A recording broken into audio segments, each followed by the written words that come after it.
महात्मा फुले वाडा परिसरात वटपौर्णिमा साजरी करण्यावरून वाद निर्माण झाला।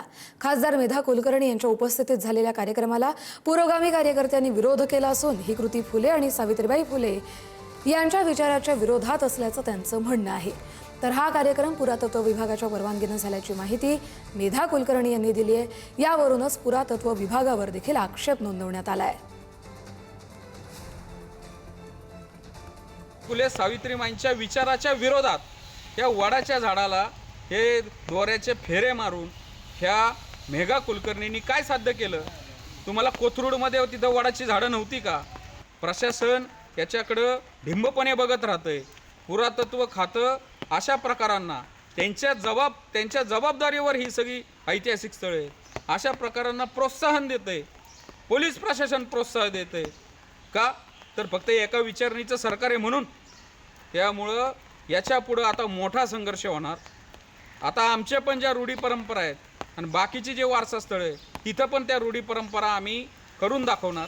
आम्हाला कोण आडवं येते ते बघू आम्ही आता।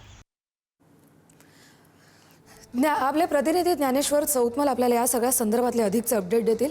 ज्ञानेश्वर, नेमकं काय घडलं होतं आणि हा आरोप झाल्यानंतर मेधा कुलकर्णी यांच्याकडून काही प्रतिक्रिया आली आहे का? या सगळ्या आरोपावरती उत्तर दिलेलं आहे। त्यांनी सांगितलंय की पुरातत्व खात्यानं या कार्यक्रमाला परवानगी दिलेली होती आणि म्हणून त्या कार्यक्रमाला पोहोचलेल्या होत्या। त्यांनी स्वतः कार्यक्रम आयोजित केलेला नव्हता, त्यांना या कार्यक्रमाला आमंत्रित करण्यात आलेलं होतं, अशा पद्धतीची त्यांनी प्रतिक्रिया दिलेली आहे।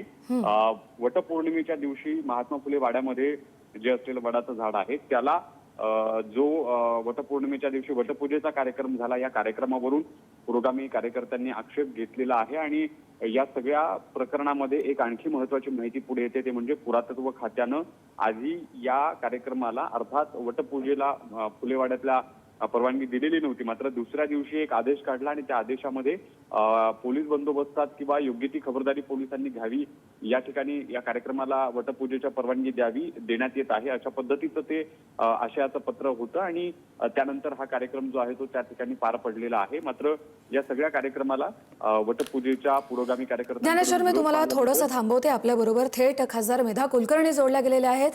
मेधाजी, आपल्या पुढारी न्यूजमध्ये स्वागत आहे। नेमकं काय घडलं होतं? तुम्ही प्रतिक्रिया दिली की परवानगी होती, पण हा आरोप का करण्यात आला, अडवलं का गेलं? प्रश्न आहे, कारण इथे कित्येक पिढ्या या वडाच्या झाडाची पूजा करतात आणि त्याच्यातून निसर्गाचं संरक्षण हा पण एक संदेश आहे किंवा प्रेरणा घेणं आहे। असं तर बघायला गेलं तर मग कुठल्याही महात्म्यांना, थोर पुरुषांना हार घालताना पण त्याच्यामध्ये त्यांना अंधश्रद्धा दिसेल।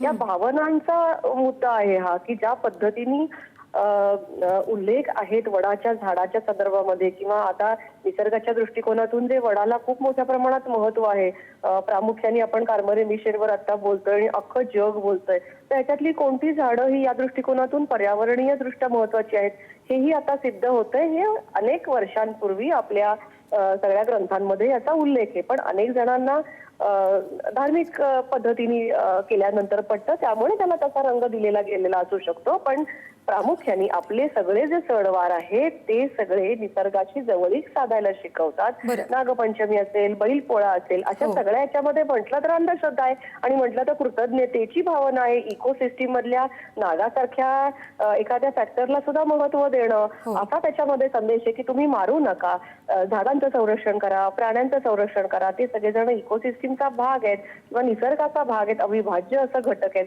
तर हे सगळे मुद्दे डावलून कशामध्येही अंधश्रद्धा शोधायची, तर मग त्यांची जी लाईफस्टाईल आहे ना, त्या लाईफस्टाईल मध्ये सुद्धा त्यांना अनेक अंधश्रद्धा त्यांना वाटू शकतील। तर प्रामुख्याने वडाच्या झाडाचं पूजन हा विषय हा केवळ धार्मिक नसून हा पर्यावरणीय दृष्ट्याही महत्वाचा आहे। राहता राहिला विषय वाड्यामध्ये असलेल्या झाडासंदर्भात, तर 3री, 4थी, 5वी पिढी त्या ठिकाणी वटपौर्णिमा साजरी करते आणि गेली अनेक वर्ष करतात। हा वाद गेल्या वर्षी आणि या वर्षी यांनी का निर्माण केला, याच्या पहिल्यांदा त्यांना हे जाणवलं नाही का?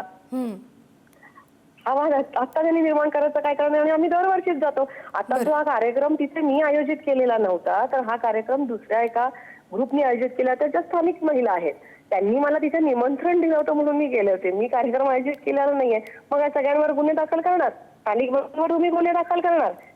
मी शंकर महाराजांच्या मठातही गेले होते वटपौर्णिमा करायला त्याच दिवशी, ते नाही बघत आहे तुम्ही। मी अनेक ठिकाणी त्या ठिकाणी गेले होते, जिथे जिथे कार्यक्रम झाले, प्रामुख्याने महिलांचे कार्यक्रम झाले, अशा सगळ्या ठिकाणी कार्यक्रमाला बोलवतात, मी जाते. तर ते तिथेही कार्यक्रम झाला, तिथे मी गेले होते आणि ज्या कार्यक्रमाला शासनाने परवानगी दिली आणि नंतर स्थानिक महिलांनी कार्यक्रम केला, आम्हाला सगळ्यांना तिथे बोलवलं, मलाच एकटीला बोलवलं असं नाही. स्थानिक नगरसेवक महिला असतील, पोलीस अधिकारी महिला असतील, अनेकांना तिथे बोलवलं, बरं. सगळ्यांचे सत्कार केले, सगळ्यांच्या हस्ते तिकडे कार्यक्रम झाला. तर मला नाही वाटत त्याच्यामध्ये काही काढण्यासारखं आहे. आणि अंधश्रद्धा काढायची असेल तर मग तसं मजारीवर चादरी चढवणे याच्यामध्ये अंधश्रद्धा नाही दिसत त्यांना. बरं. ते काही शरीरातून त्या उठून ते आत्मे येऊन त्यांना काही आशीर्वाद देणार आहेत की जे पुरातत्व विभागाच्या अखत्यारीत असलेल्या जिथे जिथे ज्या मजारी आणि तडगी आहेत तिथे पण शासनाचे अखत्यारीत कार्यक्रम होतात ना. तिथे शासनाचे अखत्यारीत कार्यक्रम होतात, पुरातत्व विभागाच्या अखत्यारीत कार्यक्रम होतात की जिथे जिथे सो कॉल्ड मजारी आहेत, कुठलाही उल्लेख नाही त्या ठिकाणी कोणाला पुरले, पण तरी सुद्धा आज एक्झिस्टिंग आहेत तिथे तुमचे कार्यक्रम होतात.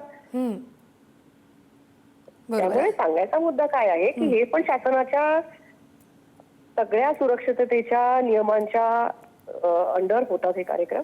आणि याही कार्यक्रमाला परवानगी होती म्हणून हा कार्यक्रम झाला, स्थानिक महिलांनी केला आणि मेधा कुलकर्णी त्या ठिकाणी फक्त हजर राहिल्या आहेत. बरं. धन्यवाद मेधा कुलकर्णीजी, तुम्ही तुमची सविस्तर भूमिका पुढारी न्यूज पाशी मांडली त्यासाठी.